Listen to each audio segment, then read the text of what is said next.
I'm Evelyn Lee. And I'm Janine Chastain. We're collaborating on curated conversations to explore how the industry is changing. Together, we'll find ways to create new solutions to current challenges while elevating the value of architects. Welcome to Practice Disrupted.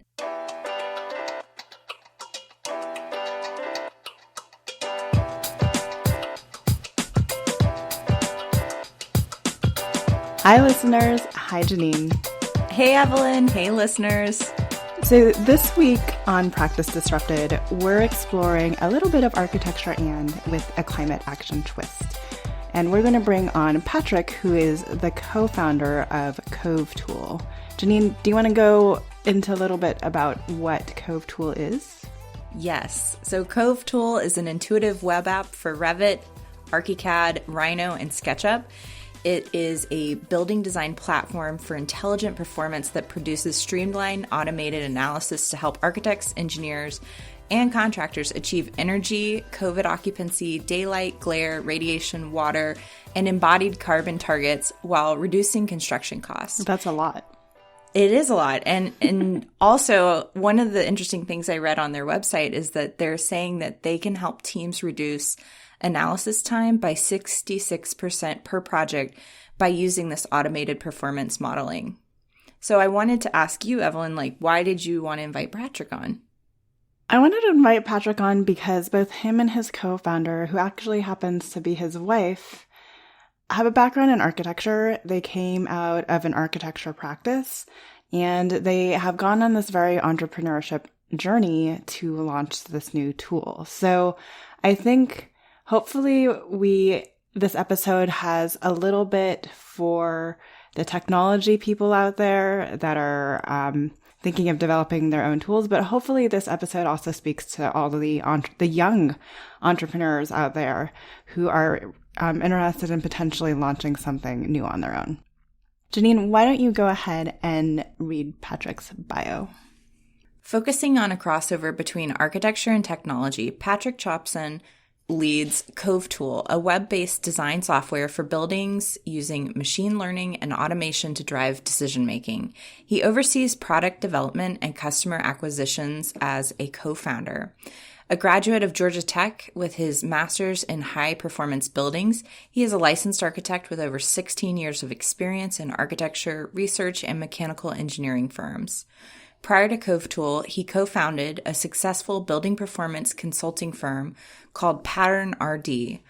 Multiple publications including Architect Magazine, TechCrunch, Site Selection, and ArcDaily, and more have published his work. All right, let's cut to the interview. Sure, yeah. So I guess I'm one of the co-founders at Cove Tool. I kind of follow more of the product side of things, whereas we have two other co-founders. We have Daniel Chopson, who's actually my brother, and of course Sandy Pahuja, who's our CEO. She's also my wife as well. So it's a nice three-person co-founding team. But I guess a few years ago, Sandeep and I, we started our own consulting practice called Pattern R&D. So that we were doing architecture. I'm a licensed architect, and Sandeep's are both energy modelers. So we were doing a lot of simulations and doing stuff with automating our simulations.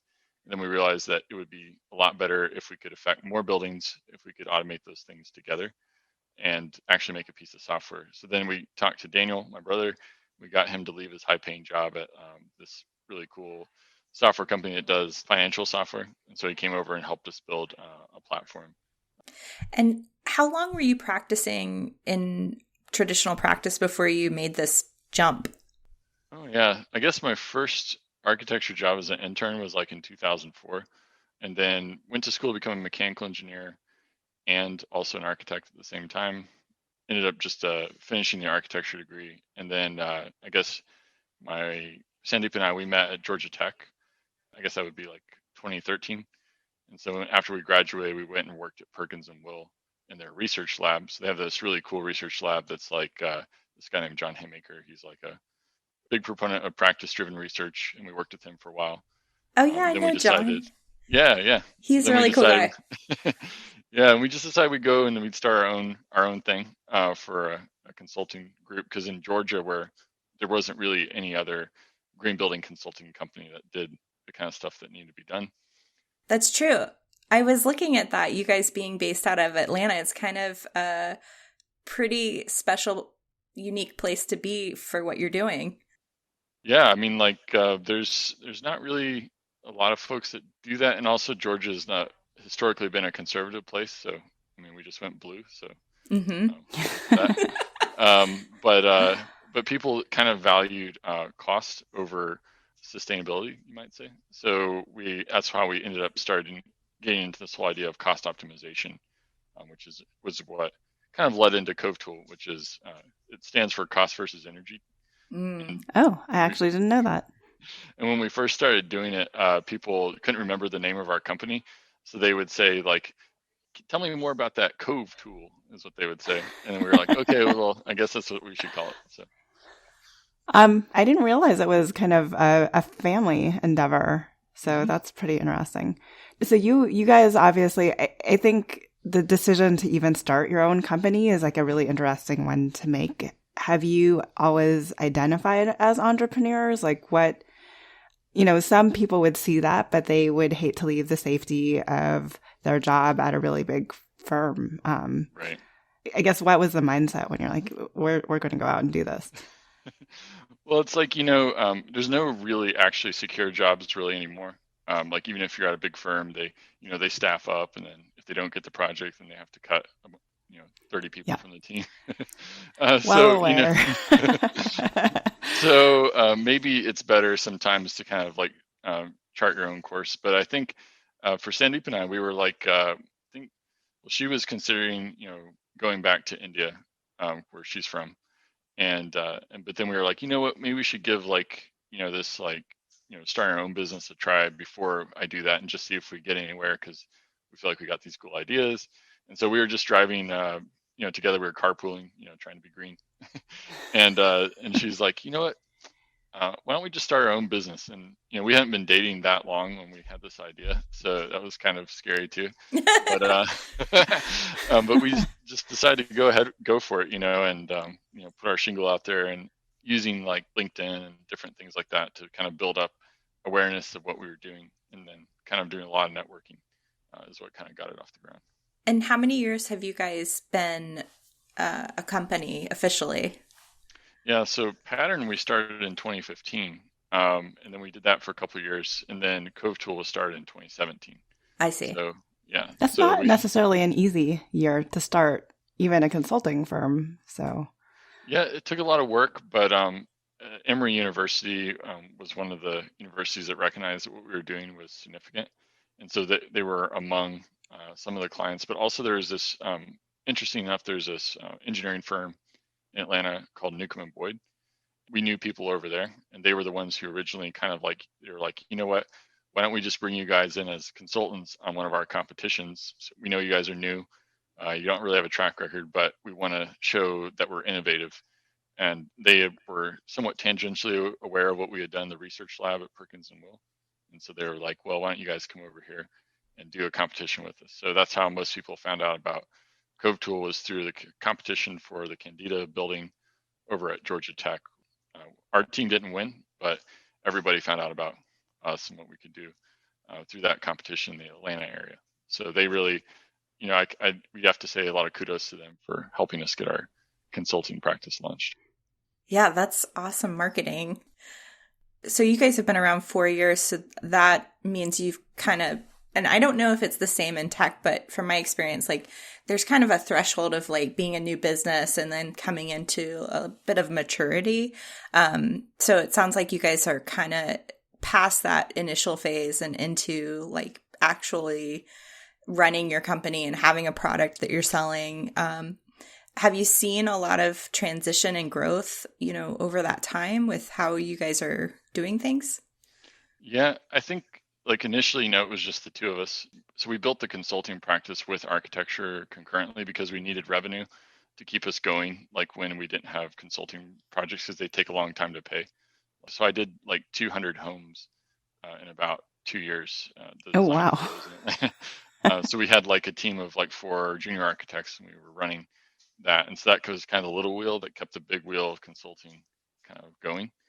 And then that really took off. And so I think like about by the time that Cove Tool was really starting to launch, we had been self-funding the software development through the consulting and architecture. And so now we're like a team of like 25 people, and we raised our Series A back in I guess that was August of 2020. Congratulations. Yeah, I have a few questions to hit on because actually I don't think a lot of architects would understand what Series A is. But now that you're at 25 people, do you miss those design days? I mean, it was kind of weird when I had to like leave behind my whole architecture practice and be like, okay, sorry guys, it's all software, no more architecture. That felt strange because you spend all those years going to school, and building an architecture firm from scratch is like really hard. Like just launching that off the ground, and then to just kind of like hand all my projects off to other architects that I knew, and be like, hey guys, here's 5 projects, here's 10 projects. Like everybody gets a project. That would be a good day to be your friend. There's actually a firm here in Atlanta that started, and we gave them like they had like 1 or 2 projects, and we gave them like 10 in like one day. So they're still going strong. But yeah, I don't know. It's just I guess it's more like now I'm designing how people design. So it's like I think about like the process, all the different things that we do, and then creating like a process driven research where it's like, okay, here's exactly how this firm does it. Now let's look at how another firm does sustainability. Let's figure out like how those two things come together. How can we make a software that supports all those different workflows and ideologies? So I feel like more so now than ever, I'm designing constantly because we're making like an interface that makes it so that anybody can understand how to do something is very, very challenging because it involves like graphics, but there's also like a spatial quality to making a website as well. Mm-hmm, So definitely. you definitely have to like think about like how graphics and shape of text and what kind of information are we conveying. Like it's all still a design problem on some level.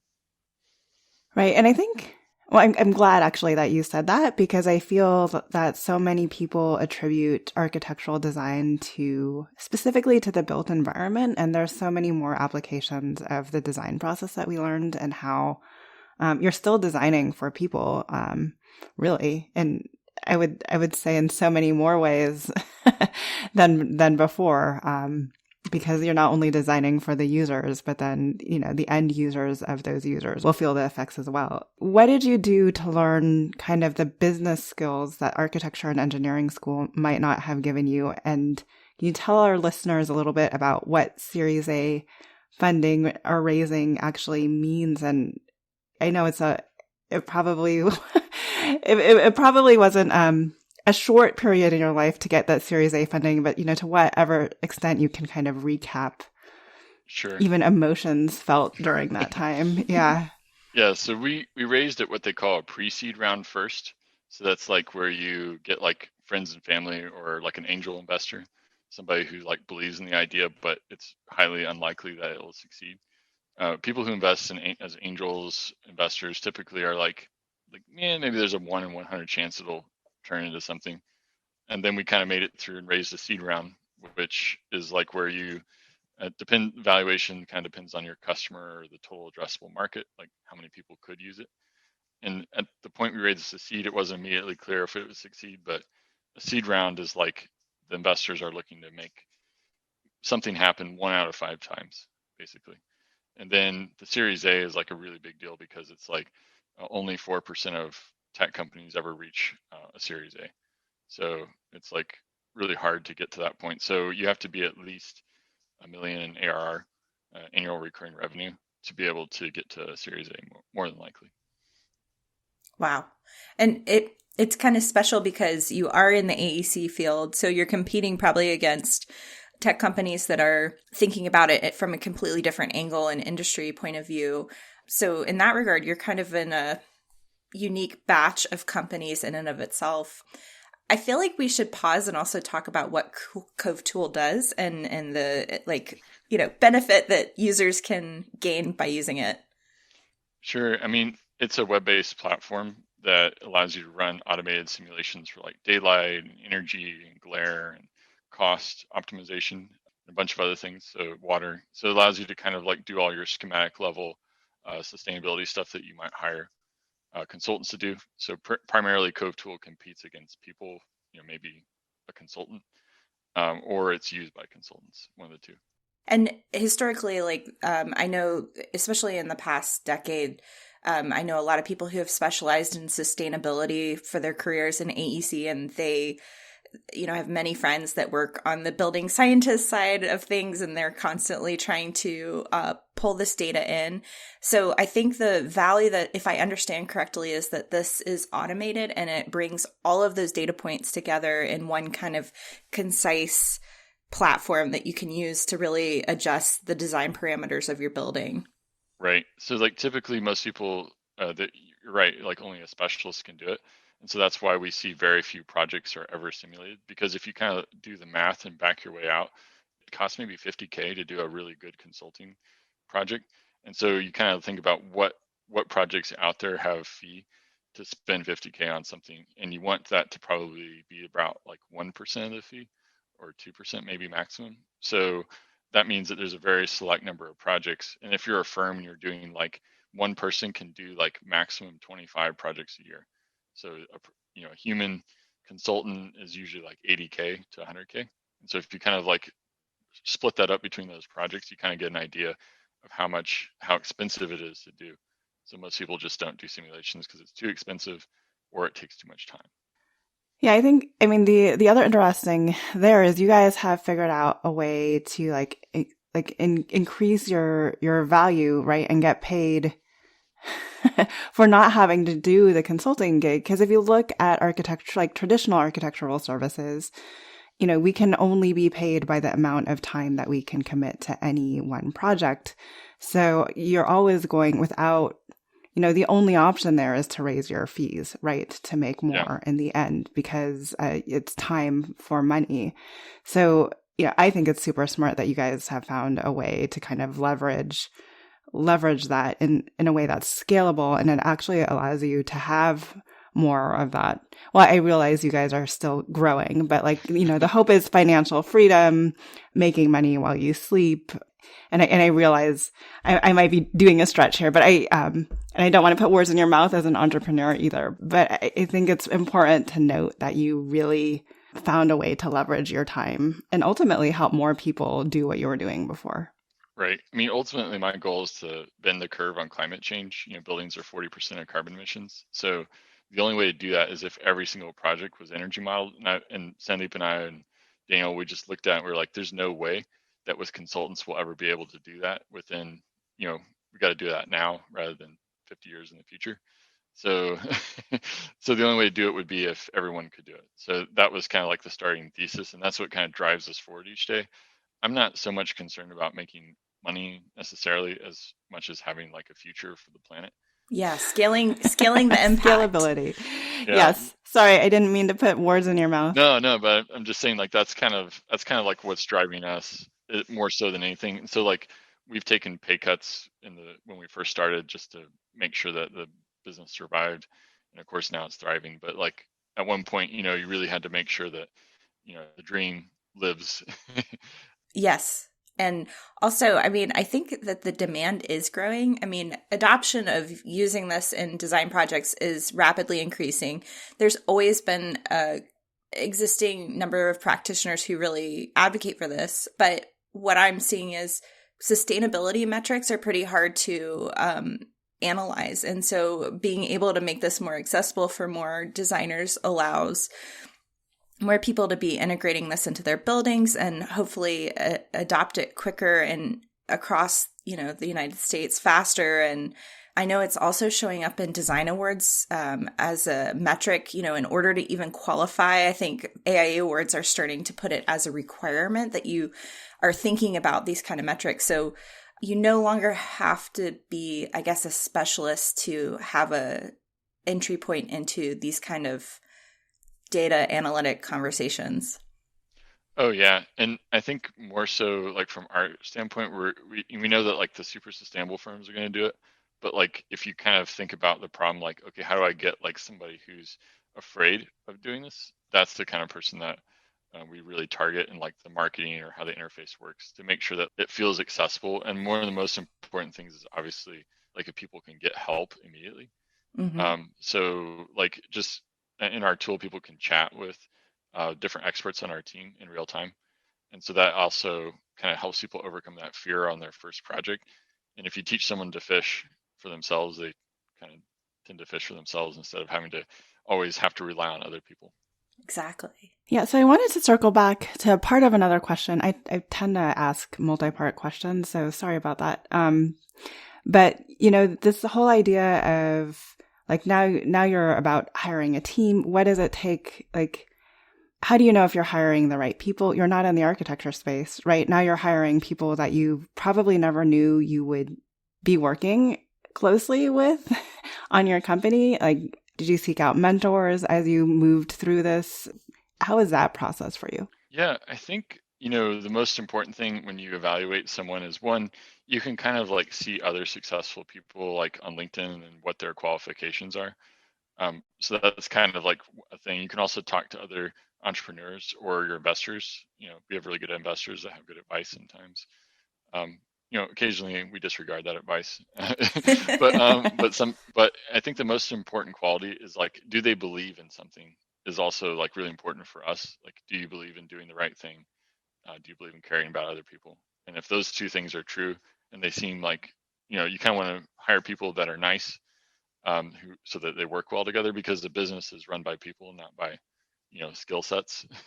So it's always better to hire people who are going to be just good individuals who use science, and that drives their decision making. So we have two rules at Cove Tool. Basically, did you care about somebody when you did this, and then did you use science to come up with the answer for it? And if the answer to those two questions is yes, then you're empowered to do whatever you want to do. And so, like, when you start making it so that people on your team are working as colleagues rather than working for the man, as they say, it makes it a lot different, because it's more like being on faculty at a university rather than like working for a corporation. I want to go back on that because we talk about, right, the importance of really being intentional about how you set up the culture of the organization you're building. And this is true of architecture firms. This is true of any business you're developing. So I love those two kind of units of measurement. But how did you guys begin to think about like, okay, now we have a real business. How are we going to build this culture?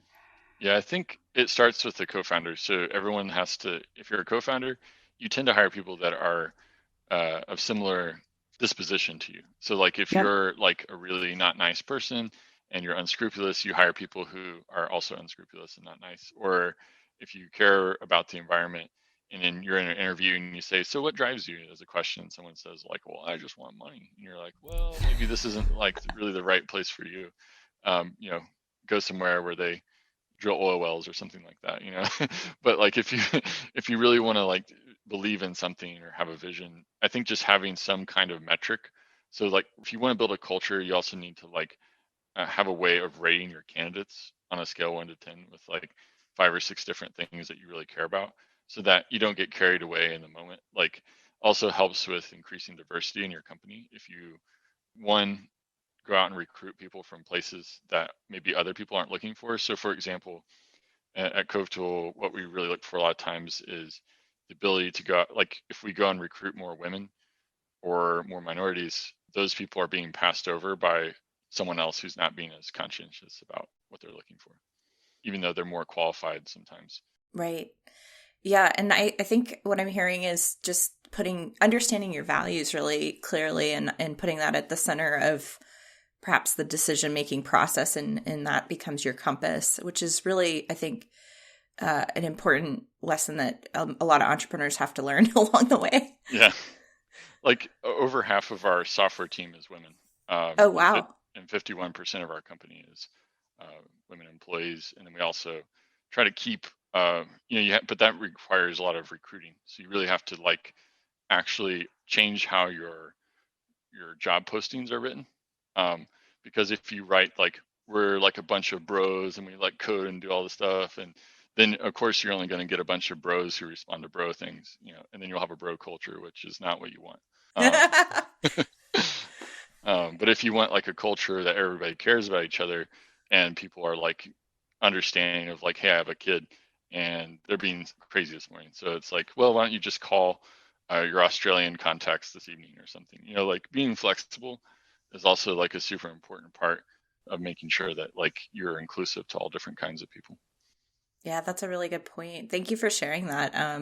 I think a lot of architecture firms are struggling. They know they want to work on diversity, but they're not quite necessarily sure the appropriate way to go about it. And so I think there's some really good insight on ways to tackle it. Yeah, but if you go to historically black colleges and universities and you recruit there, first, that's like one thing because there's a lot of qualified people. Mm-hmm. Also, if you recruit, like I said, with like just a little bit more focus on, there's actual scientific evidence for like how you write your job posting, like how diverse your candidates are. It's not that hard to get a diverse company. You just have to like care about it and like actually implement it with the hiring process. Right. Yeah, but like the percentages of women, I mean, even in tech, I mean, it's not necessarily better in tech than it is in the architecture industry. So that's really exciting that you've been able to put that, assemble the team that you have. Georgia Tech has like a lot of amazing women coders that come out of it. So we kind of have hired heavily from over there. Oh, that's nice. Mm-hmm. Yeah, and they have a really good architecture program too. They do indeed.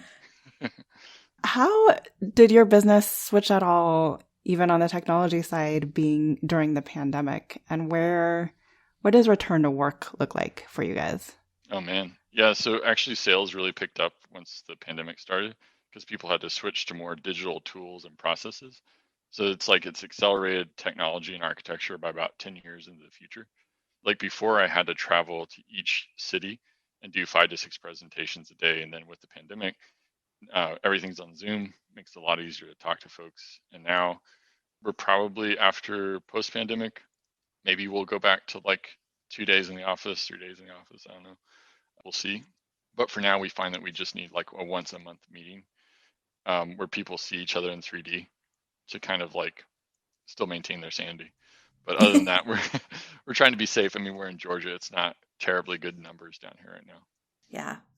And to the extent that you're able to, I guess we're kind of curious about the R&D process in terms of like, it is very ambitious to say that you're going to come up with a product to sell that's technology based and then actually implement it and then figure out how to get it functional.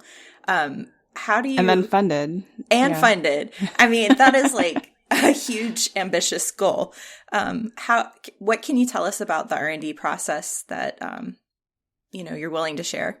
Yeah, it's mostly comes down to breaking things into smaller pieces. Like you can't like eat the whole elephant at once. You need to really like take it a little bit at a time. And so, it's easy, I put that in air quotes, to build something that's for a schematic level of design. And then what we do is we always just go back through and do iterations to kind of like go and add another stage to the process. So go from schematic design to DD to CDs, and then from CDs to construction documents, and get all the way through the process. Like you can't build a tool that does the entire breadth of things that you need to do all in one go. So we have to break it into smaller parts. And then you always have to focus on what is the biggest pain point for people of whatever it is, the thing that you're making, and make sure that you solve that weak link first. How do you gather that information? Is it mostly, you mentioned that you have, people that chat live with your customers. Is that, how do you turn that information into this is the next area or this is what we need to fix in the product?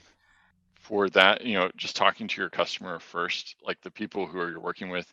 So when we did a beta of our first version of Cove Tool, it was just cost and energy.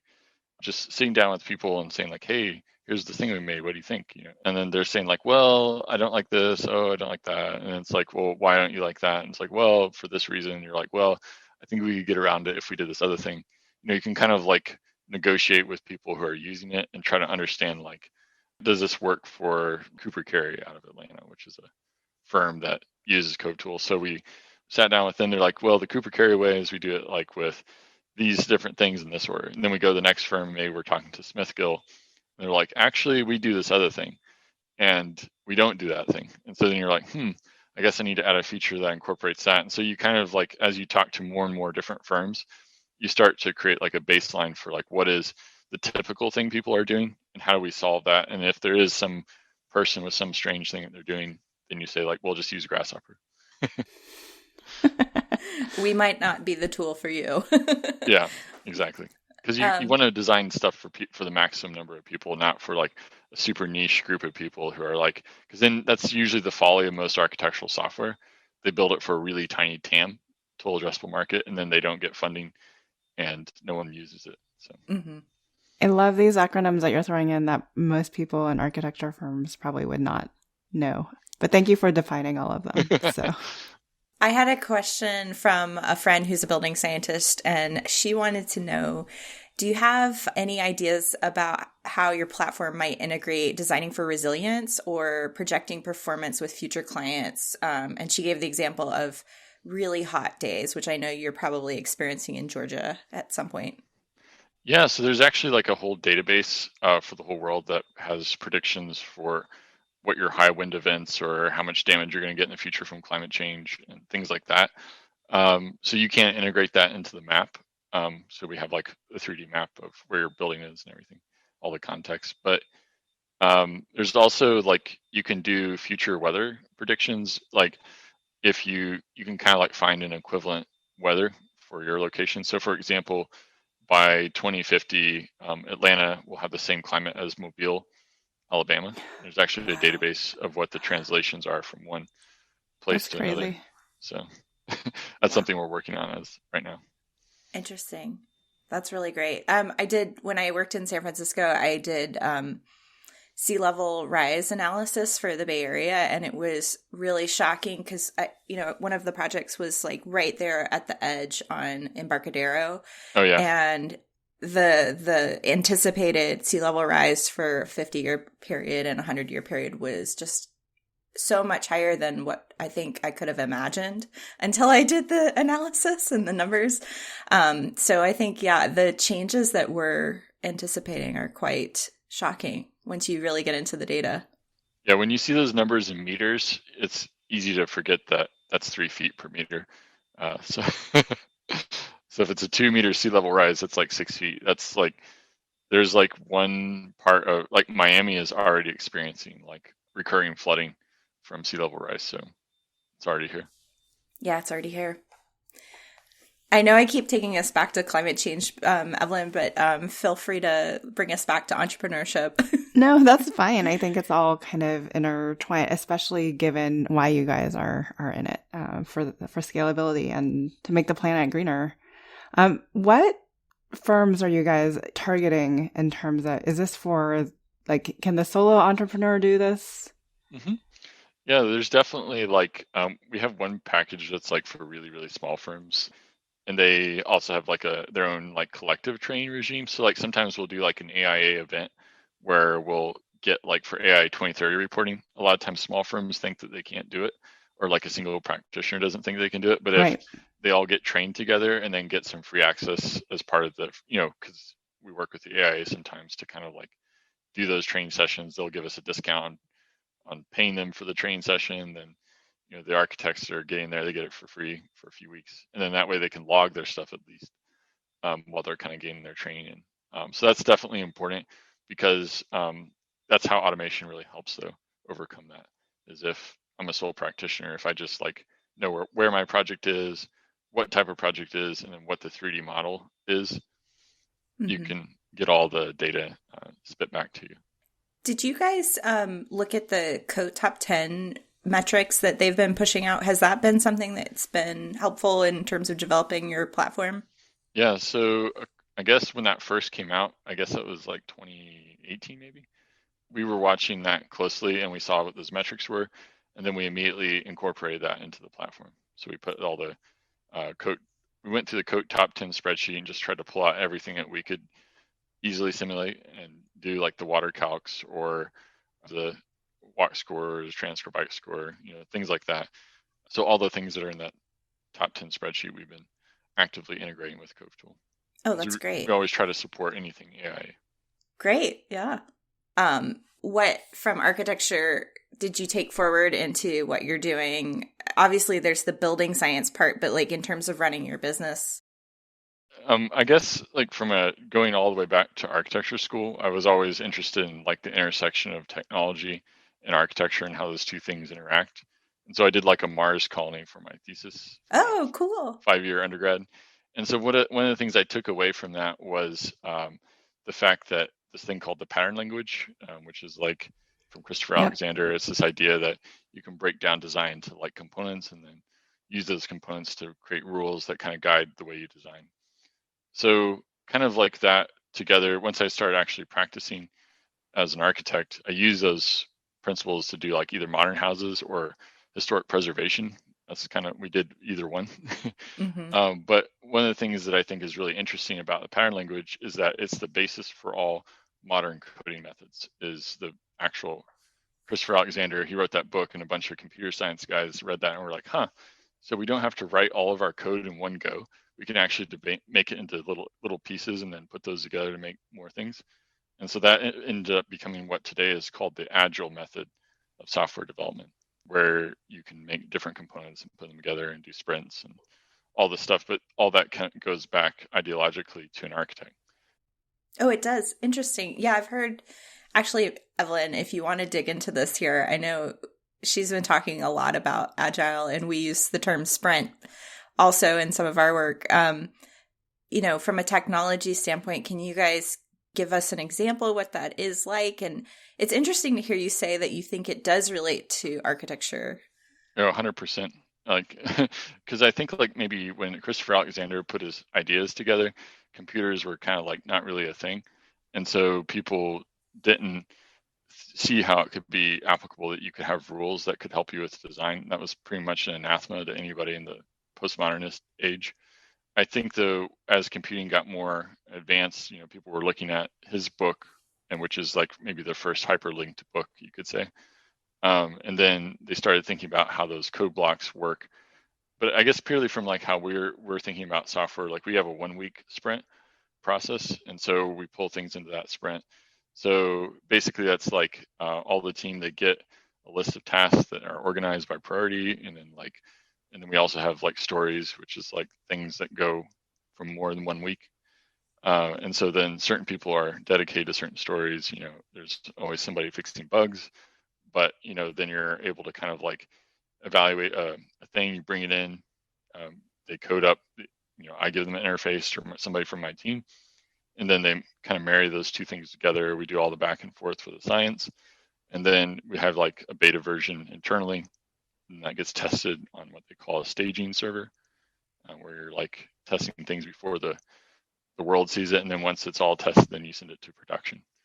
So that's kind of maybe the process. I'm not sure how that all fits together in terms of your question, but No, I mean, I think it's just like a way of there's a lot of different definitions of agile, and I think I approach it in my personal life. I approach it very differently than say what happens at work. But it is these things that happen in short spurts to kind of get to the bigger outcome.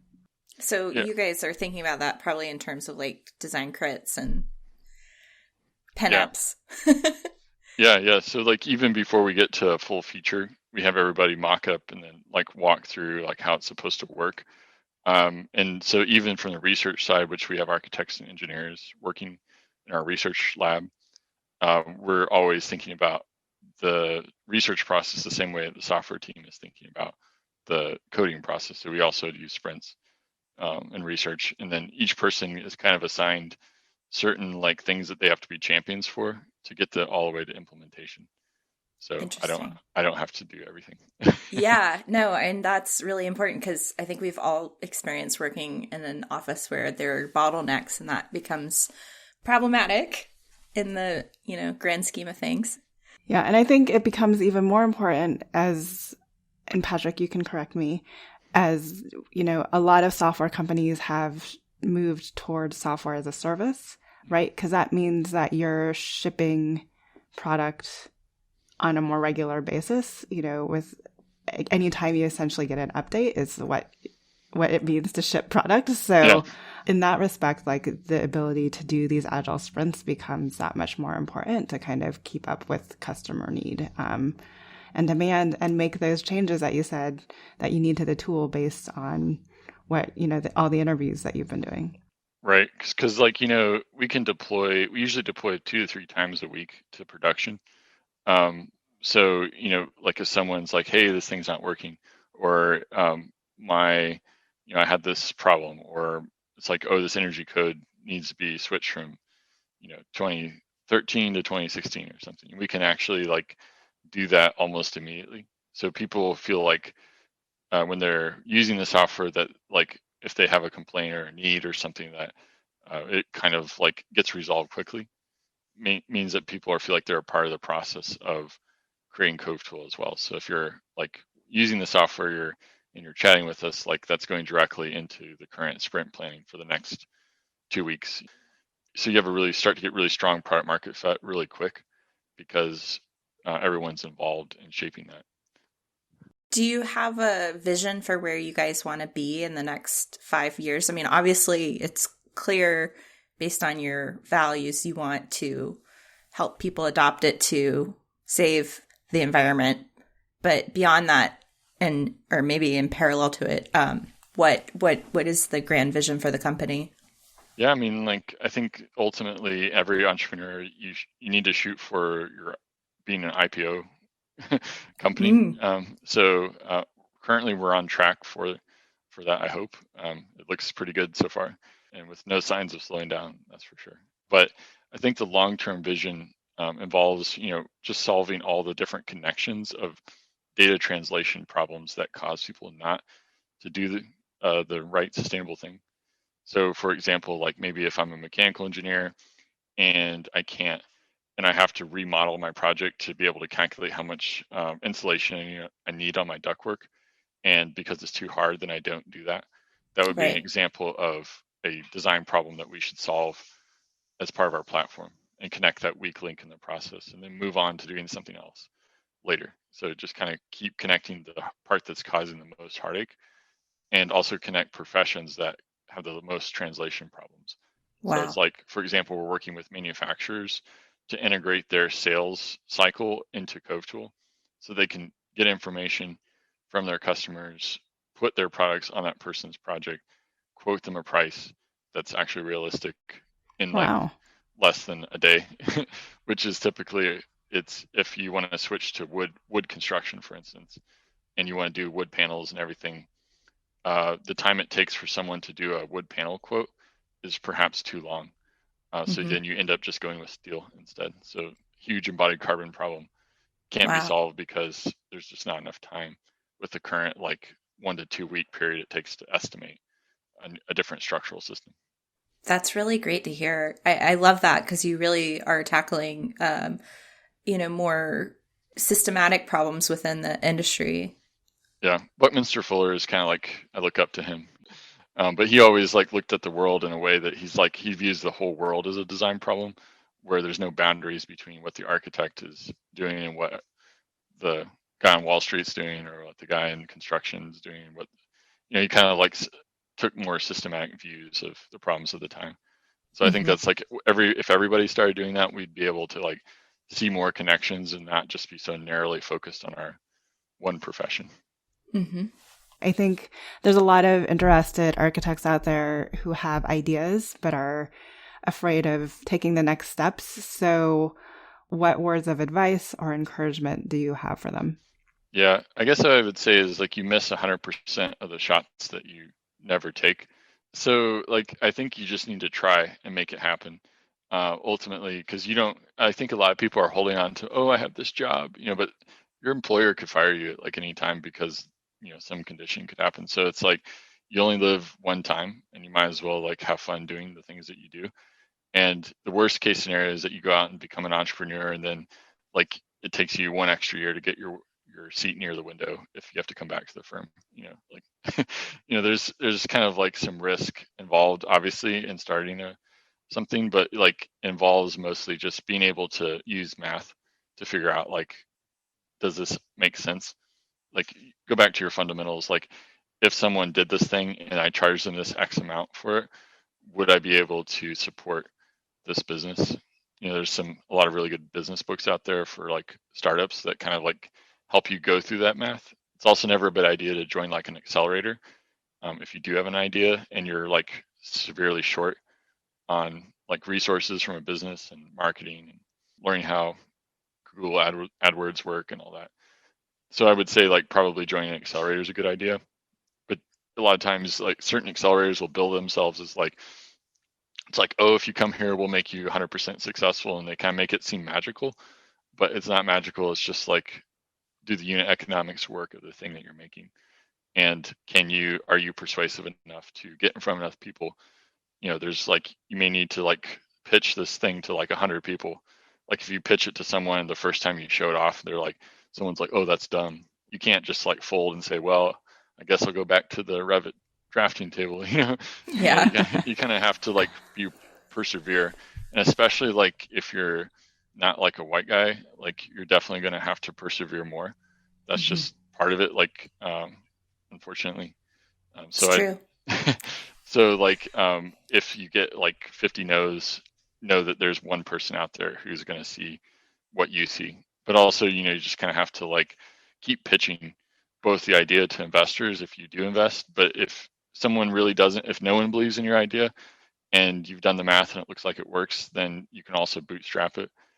So that's kind of like what we did. So we actually got people, friends and family, you can usually find somebody who's a coder that, and then like work together, because people who are good software engineers, they're the people that they're kind of like contractors. They make things, but if you're the creative person, they're looking for someone to team up with to be the next big thing. So a lot of times you can get people, if you say, hey, I'll give you 50% of the company, I'll be the other 50%. Let's do this. That those are sometimes you just have to just make it happen. But usually, if you kind of leave behind the safety of your job and go full force into something, that's the only way you'll be successful. If you kind of want to do this side project, you're not ready to be an entrepreneur. Yeah, I like the notion of just like pitching yourself multiple times. I feel like in architecture, we're actually told to not tell everyone what we're doing all the time, which is the exact opposite of what I was told you need to do in business school. Or not be front and center and be willing to jump up there and lay it out there on the line. Yeah. And sometimes, like as an architect, you're like, well, if they didn't see it, then, you're used to getting a lot of criticism as an architect. Also, you have to be aware as an architect when you're working with software engineers or people who are not architects, that your level of pain for like criticism about how something appears is like 4,000% higher than anyone else. So don't be too critical. That seems like that comment came from a lesson learned over time. It's not going to look like Facebook or an Apple product on the very first time you build something. It's going to look pretty crappy. So make sure it works first. So what I really appreciate about Patrick's journey is that he is what I would consider a younger entrepreneur in this space. And I hope this story is an interesting story for like the mid-career professionals and older, that there are young people out there that are building really unique and special things. And I also hope that our younger listeners realize that, you don't need decades of work experience to go out there and build something either. But what Patrick had more than anything else, I think, was the entrepreneurial spirit to really see a problem and then ultimately find a way to build a business to solve it. So when I listen to this story and I hear Patrick talk about his journey, what I'm hearing is just a really great purpose-driven case study about how to take something that is a value to you and turn it into a business. When they were in school, they knew that they were passionate about finding solutions to climate action and climate change through large-scale solutions. And while they were at Perkinsville, they worked on the research team and grew in their professional experience there and understanding how to do the work that they were trying to accomplish. But it's very cool to see them go out into the world and think about the specific barriers and gaps in the market that are preventing climate action from scaling at a larger reach, and using their design skills and their entrepreneurial experience to find solutions and design around those specific barriers. Because once you break those barriers and obstacles down, it allows for wider adoption and reach of the solutions that you're trying to implement. Yeah, it's interesting to me because one of the biggest complaints that I hear come out of traditional practice is that people don't value what we do enough. The flip side is that people valued what Patrick and his team had to deliver, but they couldn't always afford it. So they found a way to continue to deliver upon that value, but scale it in a way that actually more people can afford the analytics that he was doing himself. Previously it would take a person much longer to do, and you'd also have to hire someone with 6 figures to do it.